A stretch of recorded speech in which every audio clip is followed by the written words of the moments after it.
I'm trying to relate Akwa Ibom Cross River. Like a Cross River, for example, you have the carnivals every time. Yes. You have some of these names that you have mentioned, the Vikings. But how many cases of and I know that they are cultural. They are driven by prominent citizens. The Senator Florence Itagiwas, the Governor Donald Dukes. No, these are set of these groups. Governor Imo case, all of them leading different these groups cultural basically are formed on the basis of what I would describe. They are formed on the basis of political affiliation. They are not cultural. They are pseudonyms of cult-related, cultists. Groups of cultists. And the governor feels that if he surrounds himself with all these boys, he believes that power is might, it's all about might. And he feels that these young people who have been entrenched in one cult-related activity or the other, I have mentioned those names, they are responsible for the complete breakdown of law and order in Akwa Ibom State. That is why we are asking the Inspector General of Police. We have respect for that office. Ordinarily, with the spate of insecurity in the state, he's supposed to have resigned. The Commissioner of Police in Akwa Ibom, we are calling on Mr. President to look into the issue of security very, very seriously. Because in very civilized environment, the Commissioner of Police in Akwa Ibom should have resigned. Because he has failed woefully. And this is, the reason for this are not far-fetched. Okay. He's working under the supervision of the governor. And so he has failed in discharging his duty because he has compromised. Because statistics have shown that the death of Paul Young was murdered in cold blood, gruesomely murdered in cold blood on the 20th day of June 2010 is one case too many. Okay. Well, now that you mentioned it, Paul Young's murder, was that political? Because subsequently, when police investigations, luckily enough, one of the assassins was said to have been arrested. Yes. And he confessed and he named one of the Akpan-Iquot. Yes. What I don't understand is what subsequently led to the arrest of a leading Akwa Ibomite like Senator Akpan-Iquot.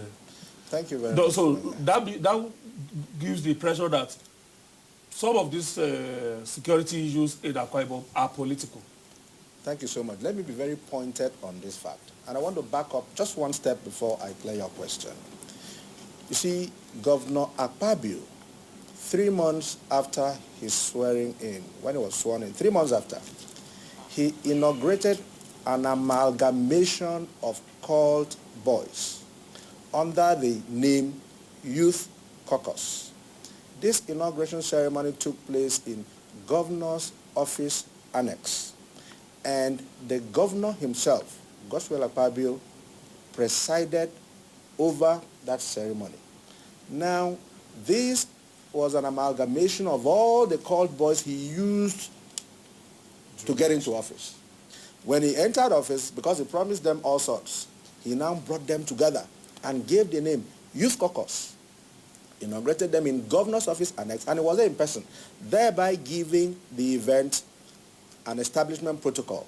In other words, this is a government function, this is a government-recognized body, but yet full of cultists. They hoisted their flags and danced in the cult way, in the presence of the governor. After that, they were given vehicles. After that, they were given all manner of offices. And within a period of few months, the security situation in the state upturned.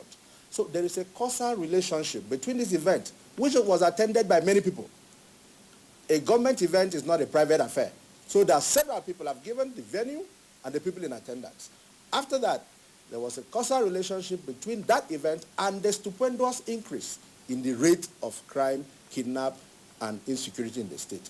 So having said that, I make bold to declare here that 98% of the security issues in Akwa Ibom State are politically motivated and driven by the state governor in a bid to pursue all opponents and opposition out of the state in an undeserved bid to scuttle that ambition of others and hold on to second term in office, which is not automatic. Conversely, could it also be that because of the way and manner the governor got into office, he wasn't the anointed candidate of his immediate predecessor? He emerged probably solely on his merit, and he could not be regarded to be a godson to any godfather. And probably because of the way he came in he doesn't have political IOUs to pay anybody. Could it be as a result of some people being dissatisfied, want to hold a leash on him and control him?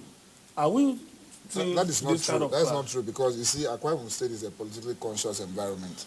In 2000, you know that what I'm talking about, people who had left office, yes, but who still want to be politically relevant, no, confronted with somebody who came into office, is occupying the driver's seat now, and he doesn't see himself as holding political allegiance to. No, but you see, but how do you explain the political evolution in Akwa Ibom State from 2003? When the former governor of the state was seeking re-election in 2003, 10 contestants ran against him. In 2007, we had 53 governorship aspirants.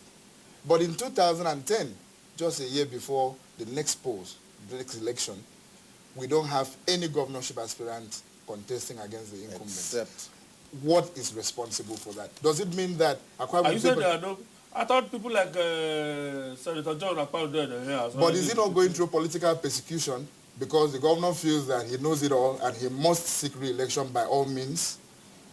So we must really be sincere about what is happening in Akwa Ibom State. What happened to the governorship aspirant that was shot and was Engineer Ekong Dongwa, and the mother was kidnapped, and because they could not pay a ransom because he had to seek medical attention abroad, the mother was killed some weeks back, and the cops deposited on the roadside.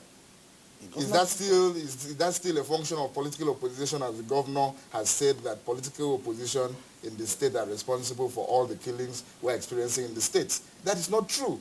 The governor must be sincere. Ordinarily, he should not, if he's really in the know of what he is doing as a state chief executive, he wouldn't put the blame on the opposition, because there's a complete breakdown of law and order. He has failed. But we also must stay on this security. Probably this will be the last question. Okay. But we must also not ignore the fact that there's no love lost between the governor and his immediate predecessor in office. But this is an open thing. Well, the former governor of the state has only advised the incumbent against profligacy and mendacity. We are running a government of propaganda in Akwa Ibom State. What you see on the media is just, we describe it as media hyping of an exaggerated position on what is taking place in Akwa Ibom. I don't know so what if the former media hyping. I went on a personal visit to Akwa Ibom. To Uyo. Okay.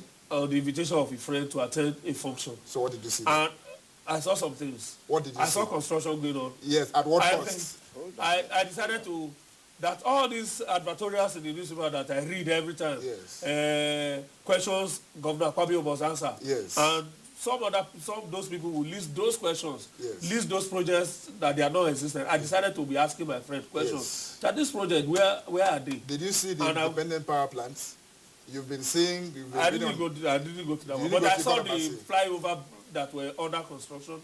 Yes. I saw the governor's lodge, the new governor's lodge, yes, which was almost ready then, okay, being consulted by Julius Berger. Yes, at 6.5 billion. So many other things. And the governor does not feel that the ordinary indigents of the state... Okay, let's talk about development. Let's talk about development in Akwa Ibom. What's your beef with what the governor is doing in Akwa Ibom? Let me enlighten Nigerians who don't have access to excess money in order to access the media.